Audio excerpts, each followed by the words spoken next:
Welcome to Unbreakable Latina.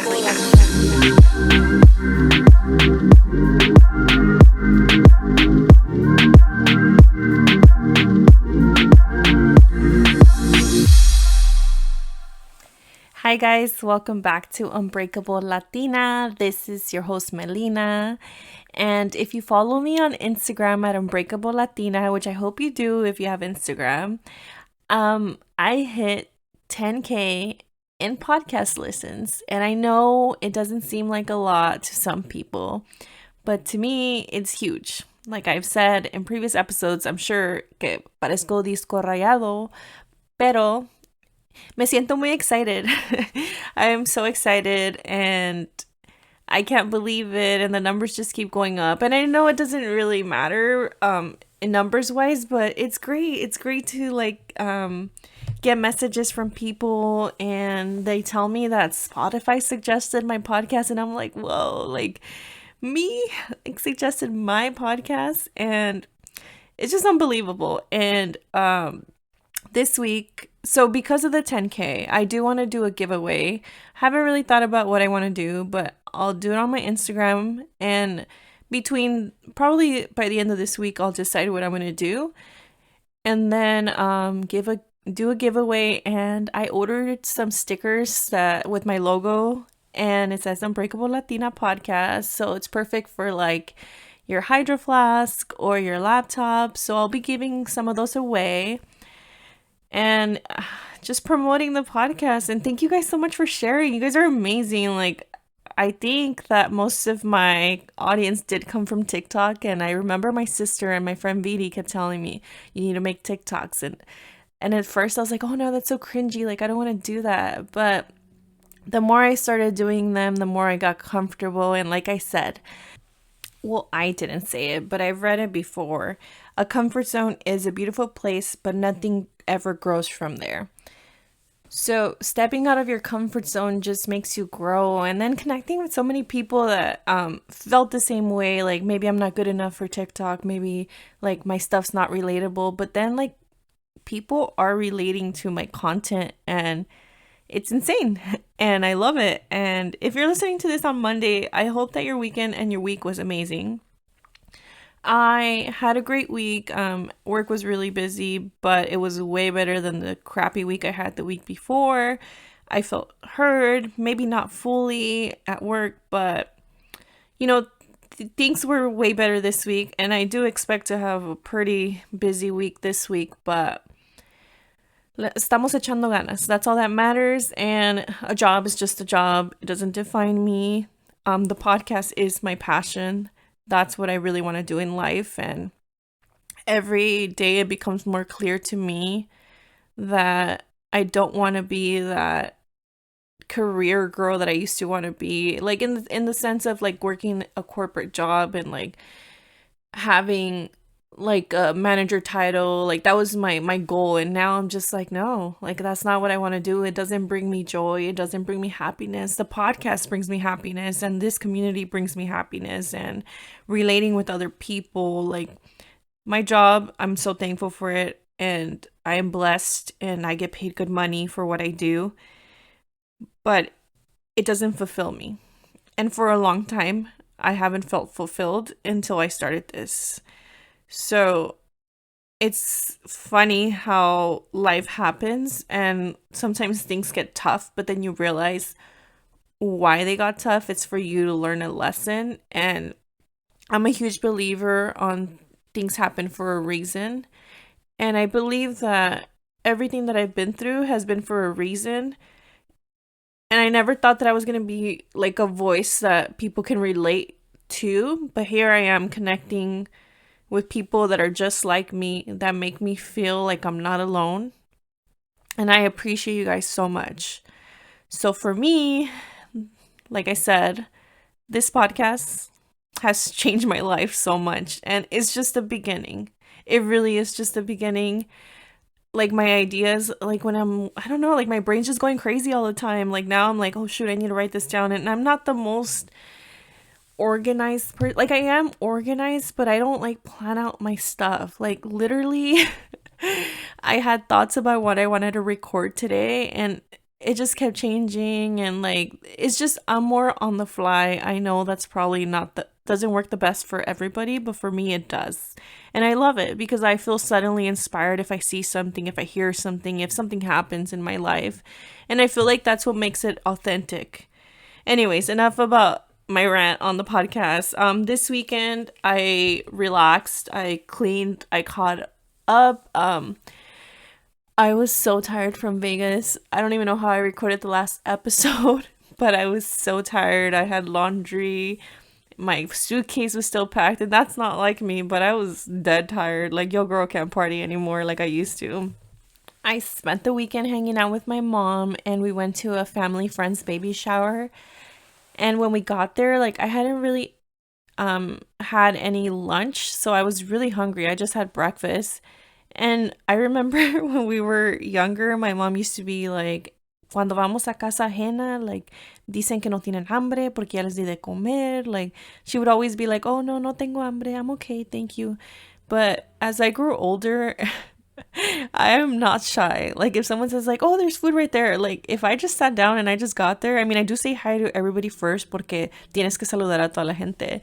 But when we got there, my mom's comadre was like, oh, hay tacos, comadre. My mom's like, oh, sí, ahorita. And I'm like, no, que ahorita, ahorita. So I got up and I'm like, come on, mom, let's go get tacos. She's like, hi, like, relax. Like, we just got here. And I'm like, no, like, I'm freaking hungry. So ain't no shame in my game. I had like 6 tacos y una quesadilla, and they were so fire. Like, I text my friend Amanda and I was like, dude, can we just host a party and have a taco lady? Like, I don't know what we're celebrating, but let's just do it. Like, they were so good. I haven't had good tacos like that in a long time. They're hard to find around here. I am so excited to have sunlight when I get off of work now. My coworker and I last summer we used to go hiking all the time after work, at least twice a week. So I told him the other day, I'm like, dude, you better bring your clothes because we're gonna go hiking. It's just such a great thing to do after work because you de-stress just like the gym is. But lately the gym's been really busy and I hate it, and I've actually started looking into Pilates studios, and I ordered my little socks, so I'm gonna try one soon. I get one free class locally at this Pilates studio by my job, and hopefully I like it. I've never done Pilates, so if you have, send me some tips because I probably am gonna embarrass myself and might break a bone. I'm just kidding. So recently I was called a spicy Latina, and it's not the first time that someone has called me that. And at first, I didn't find it offensive because I've heard it so much and it's something that I grew up with. But then, like, reflecting back, and I kept thinking about it, and I was like, wait, well, why am I spicy? Just because I stand up for something, I speak up. So, for the record, I am Latina, but I am not spicy, in case you were wondering. This stereotype just sexualizes us as Latina, and it places us in a category of women who are loud, hot headed, seductive. And I feel like the media has always made us look this way. Like, if I could think at the top of my head, I could think of a character, and I think of on Modern Family, Sofia Vergara. I forgot what her character name is, but she's the Latina that's feisty, that has curves, that is sexy, has long hair. Like, it's a look. It's a look. The spicy Latina is always a look. And I never, like I said, I never really thought about it until I started digging a little more because I was slightly offended, but not really. But then I started thinking about it like, wait, why is it that I'm spicy?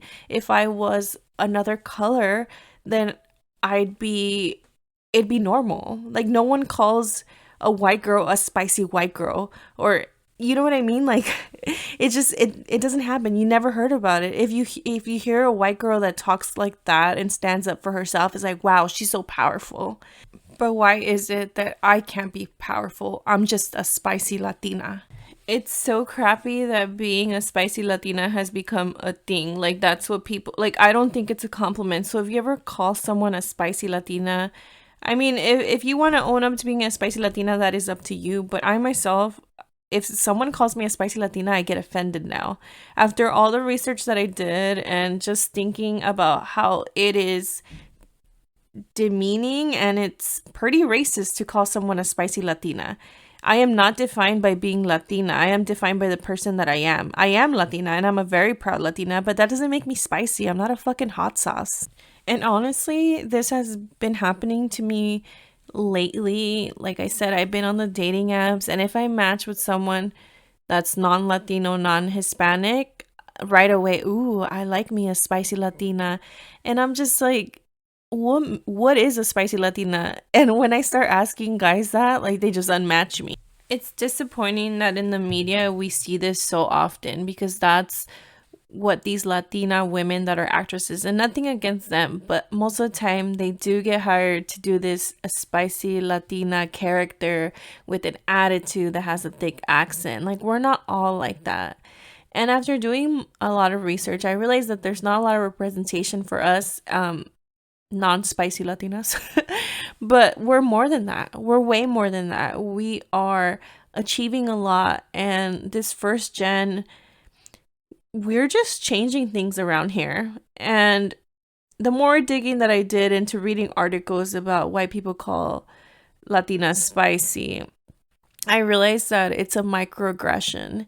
And I remember somebody on TikTok had commented one of my videos and said, hey, you should do an episode on microaggressions. And I have heard these terms before, but I was not very educated in them. So I did find a definition of a microaggression. A microaggression is a statement, action, or incident regarded as instance of indirect, subtle, or unintentional discrimination against members of a marginalized group such as a racial or ethnic minority. And one question that I always get, and I never thought it was a microaggression, but when people ask me, where are you from? My initial, when people say, where am I from? I'm like, oh, California. And they're like, no, but where are you from? I'm like, I live in the Inland Empire. And they're like, no, but where are you from? Like, where are your parents from? And I'm like, oh, my parents were born in Mexico and they lived here most of their life. Oh, okay, so you're Mexican. Yes, but I'm Mexican American. And so when someone asks you where you're from and they don't literally, they keep asking where are you from, they're basically inferring that you probably are undocumented or you're not from here. You're definitely not from the United States. And I didn't know that this was a microaggression until I read about it. A huge one that I never thought about, that I never knew it was a microaggression. I always thought it was freaking rude. But if you go, like, let's say you're at a restaurant and then you get someone that's non-Hispanic to help you and they're like, hola, ¿cómo está? Like, they just assume that I speak Spanish. And although I do, it upsets me when people just assume, because I do have family members that don't speak Spanish and that's fine. But you can't assume that someone speaks Spanish just because of the way they look. And I myself have been guilty of that. I have been guilty, I'm not gonna lie. I just assume people speak Spanish. But I am learning and I will be better. But I hate when people do that to me, like, hola, ¿cómo está? Like, they try to practice their Spanish on me.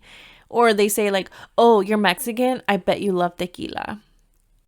Like, yeah, I do, pero that doesn't define me. No, but it is a microaggression. Like, why? Um, Also, when people say, oh, you're Mexican, but you're not like the Mexican Mexicans. And I'm like, what the fuck is that supposed to mean? Like, what am I supposed to do? Am I supposed to come in botas to work and a tejana? I don't know. Like, should I play banda as I'm driving in? Sometimes I do, but what makes you a Mexican Mexican? I don't think people realize when they make comments like that. And I also, another one that I could think at the top of my head is, oh, you're Mexican, you probably have a huge family. Like, you probably have like a lot of cousins, a lot of uncles. And I'm like, technically I do, but not really. Like, not what you're thinking. Or like if I say, oh, for the holidays I'm gonna host, oh my god, you're gonna host all your family? I'm like, it's literally 12 of us. Like, it's not that many. But you're Mexican, right? Yeah, so what does that mean? And my favorite one that really, really, really gets to me is, did your parents come here illegally? And I'm like, what? Like, I mean, they did, but why? Why you assume? What if, like, I think about it, like, if I have children, are people gonna ask my children, did your mom come here illegally? And then they're gonna say, no, she's a US citizen, she was born here. Oh, well, did your grandparents come here illegally? Like, when does it end? I myself have gotten confused for working somewhere by a white person many times. Like, oh, do you work here? Like, why? Just because I'm Hispanic at a Hispanic store? Like, I think it was like a grocery store, and the lady's like, oh, do you work here? Can you tell me where? I'm like, I don't work here. Why do you think I work here? Just because I'm Hispanic? And it catches me off guard, but I think we do need to call these people out when they do. And it's so crazy how many microaggressions there is. Like, I don't have a list, but I could think of a lot of things. Like, if I tell someone where my brother works, oh wow, wow, how did he do that? Or if I tell someone, oh, my uncle is an operations manager for this. Oh, was he born here? And it's crazy how people could be so offensive with their comments, and I don't think they realize they are being, but we are Latinos and we can do anything that we put our mind to, and our color doesn't define us, our heritage doesn't define us. We are very proud Latinos, but I think that people need to realize that sometimes they're being a little racist, and it might not be directly, but the comments that they make. And now recording this episode made me think of so many other times that I've experienced microaggression. So let's do it together and educate people on why what they say can be rude and just degrading and disrespectful. Another thing I wanted to share in the beginning of the podcast, but I completely forgot, is something that happened to me this week that made me proud for the little old Melina. I was explaining something to a male, and he just cut me off in the middle of my sentence. I wasn't done speaking, and for some reason, it just made me really angry, and I was like, are you gonna let me finish, or should I let you finish first? The look on this man's face, he was too stunned to speak, and I was so proud of myself for standing up for myself, because the old me would have stayed quiet and just let him finish. But I think that people underestimate me because I'm younger and because they're just jerks. But I was so proud of myself, and I wanted to share that small victory. I know it probably is lame, but for me, it was a meaningful moment, and I made a TikTok about it, and a lot of people related to it. Oh my God, as I was recording this, I thought to myself, why don't I start my own Spicy Latina hot sauce? And that way it'd be like an inside joke. Wouldn't that be cool? Anyways, I hope you guys have a great week, and don't forget to rate, review, and subscribe. Follow me at Unbreakable Latina on Instagram and also on TikTok. Bye.